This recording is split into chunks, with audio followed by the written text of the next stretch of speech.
క్యాబినెట్లో మేము తీసుకున్న డిసిషన్ జూన్ 1వ తారీఖు నుంచి ఫేర్ ప్రైస్ షాపుల ద్వారానే పీడిఎస్ రైస్ లబ్ధిదారులందరూ కూడా చేరవేసే విధంగా ఒక నిర్ణయం తీసుకున్నాం. దీంతో పాటు 65 సంవత్సరాల కన్నా ఎక్కువగా ఉన్న వయసులో ఉన్న వృద్ధులకు, అదేవిధంగా దివ్యాంగులకు డోర్ డెలివరీ జరిగేటట్టు ఈరోజు ఒక నిర్ణయం తీసుకున్నాం. ఈ ఫేర్ ప్రైస్ షాప్స్లో కూడా మేము కొత్త యాప్ డిజైన్ చేశాం.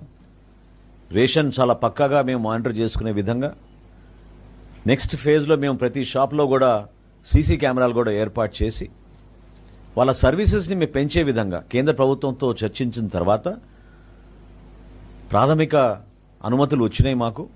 ఈ ఫేర్ ప్రైస్ షాప్స్ని చిన్న చిన్న కిరాణా షాపులుగా వాళ్ళు కూడా వ్యాపారం చేసుకునే విధంగా గిరిజన ప్రోడక్ట్స్ కానివ్వండి, కేంద్ర ప్రభుత్వం అందించే ఈ భారత్ ప్రోడక్ట్స్ని ఈ షాపుల ద్వారా మేము వినియోగదారులకి తక్కువ రేటుకు తీసుకొచ్చే విధంగా ఒక నిర్ణయం తీసుకున్నాం.